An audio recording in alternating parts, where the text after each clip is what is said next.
आपको सांस लेने में परेशानी और सीने में तेज दर्द होगा। आपकी चखने और सूंघने की इंद्रियां काम नहीं करेंगी और आपकी सांसें ऐसी चल रही होंगी जैसे आप अभी अभी किसी 3 मंजिला इमारत की सीढ़ियां चढ़कर आए हों। ये लक्षण बताते हैं कि अब आपको अपने स्थानीय अस्पताल के आपातकालीन विभाग में जाने की जरूरत है। आपका इलाज कैसे होगा? आपको वेंटिलेटर पर कब रखा जाएगा?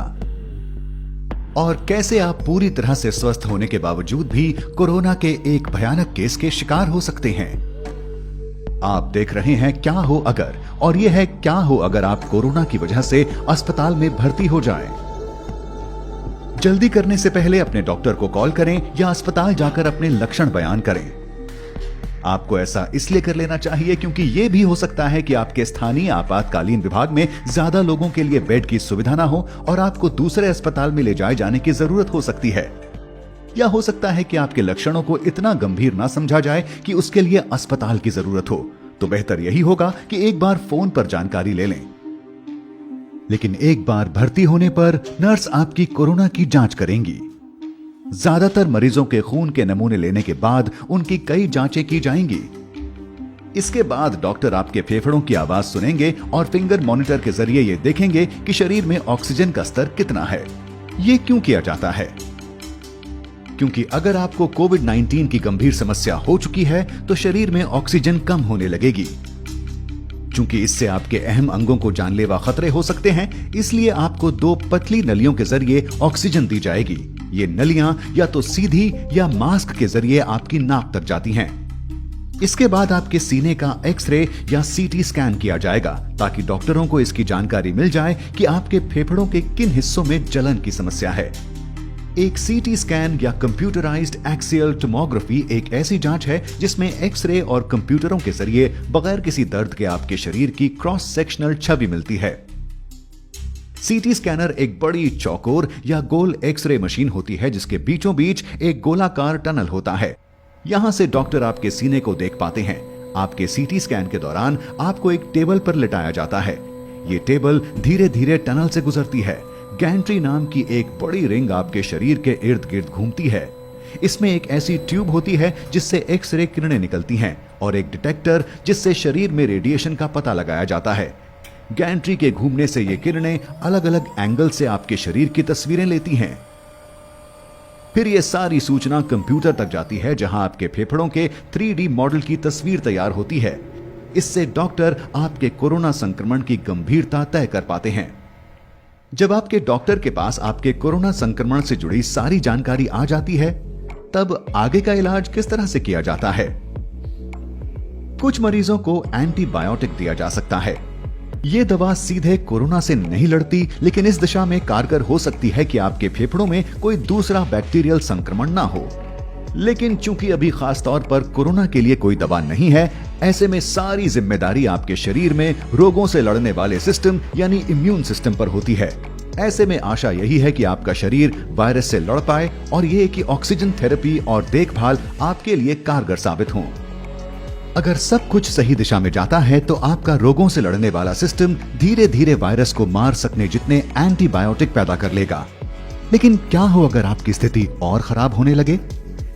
ऐसे में हो सकता है आपको सांस लेने में दिक्कत, बुखार, तेज सर दर्द और उल्टी आने जैसी स्थिति का सामना करना पड़े। अगर खून में मौजूद ऑक्सीजन का स्तर ज्यादा गिरने लगता है, तब डॉक्टर आपके इलाज में तेजी लाते हुए आपको हाई फ्लो नेजल ऑक्सीजन पर रखेंगे। इसका मतलब ये हुआ कि एक मशीन आपके शरीर के तापमान के अनुसार साफ हवा को आपकी नाक में धकेल रही होगी। ऐसे में आपको 100% तक की कॉन्सेंट्रेशन में हर मिनट 60 लीटर जितनी ऑक्सीजन दी जा सकती है। हालांकि इसको लेकर एक चिंता यह भी है कि ऐसा करने से वायरस हवा में घुल सकता है और आसपास मौजूद मरीजों, कर्मचारियों या दूसरे लोगों को संक्रमित कर सकता है। इस खतरे से बचने के लिए कुछ अस्पतालों में नेगेटिव दबाव वाले कमरे होते हैं। ये अलग थलग बनाए गए ऐसे कमरे होते हैं जो एक खास तरह के वेंटिलेशन सिस्टम से लैस होते हैं। यहाँ की हवा उल्टे दबाव के चलते कमरे से बाहर नहीं जाती। इस हवा को यहाँ से एक फिल्टर सिस्टम के जरिए बाहर कर दिया जाता है।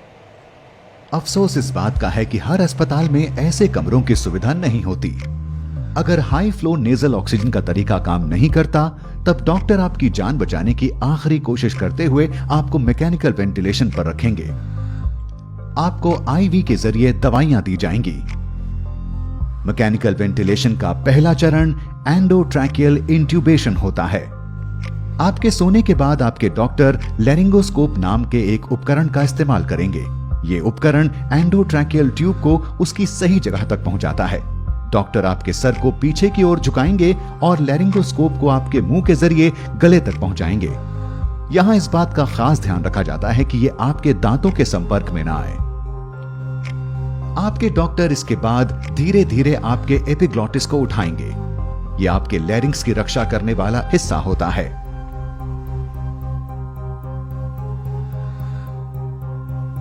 एक बार ये ट्यूब अपनी जगह पहुंच जाए, फिर डॉक्टर एक छोटा गुब्बारे जैसा आकार ट्यूब के इर्द गिर्द बना देंगे ताकि ये अपनी जगह से ना हिले। इसके बाद वो लैरिंगोस्कोप को हटाएंगे और ट्यूब को आपके मुंह के कोने में चिपका देंगे। आपके डॉक्टर ये ध्यान रखेंगे कि ये ट्यूब ठीक तरह से आपकी सांस की नली के निचले हिस्से में लगी हुई हो। ये करने के लिए आपके फेफड़ों को एक खास बैग की मदद से फुलाया जाएगा और फेफड़ों की दोनों ओर से आने वाली सांस की आवाज को सुना जाएगा। अगर ट्यूब बहुत नीचे है तो दोनों फेफड़ों में एक समान हवा नहीं जाएगी।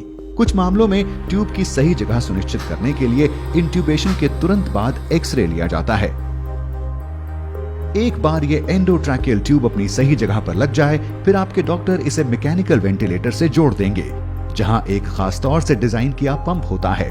इस पंप के जरिए आप ऑक्सीजन की भरपूर मात्रा वाली हवा अपने फेफड़ों में लेते हैं और कार्बन डाइऑक्साइड को छोड़ पाते हैं। शरीर में ऑक्सीजन और कार्बन डाइऑक्साइड के स्तर पर नजर रखी जाती है ताकि यह सुनिश्चित किया जा सके कि वेंटिलेटर ठीक तरह से काम कर रहा है।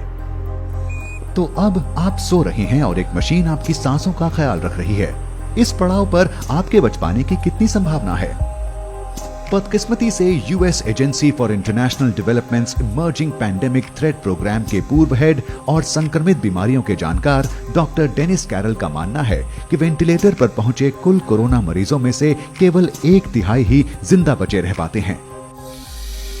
वेंटिलेटर का ज्यादा लंबे वक्त तक इस्तेमाल भी एक मरीज के लिए घातक साबित होता है।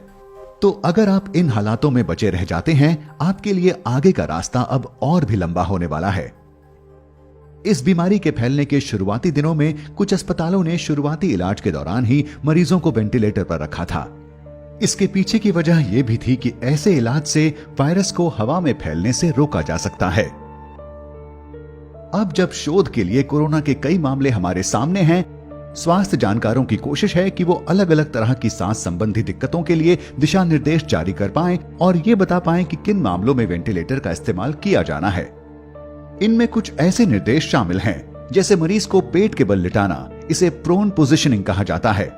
माना जा रहा है कि इससे फेफड़ों तक पहुंचने वाली ऑक्सीजन की मात्रा को बढ़ाया जा सकता है।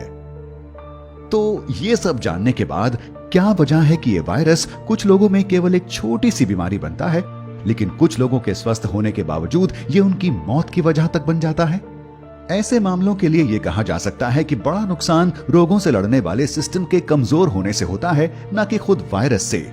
सीधे शब्दों में, जब आपके शरीर के किसी सेल को किसी बाहरी खतरे या वायरस का अंदेशा होता है, तो वो सबसे पहले खुद को खत्म कर लेता है। ऐसा इसलिए कि वो बाकी सेलों तक ये संक्रमण पहुंचने से रोक पाए और आपकी रक्षा कर सके। ऐसा इसलिए हो पाता है कि आपके इम्यून सिस्टम के सेल यानी मैक्रोफेजेस सिग्नल देने वाला एक छोटा प्रोटीन छोड़ते हैं जिसे साइटोकाइन कहा जाता है।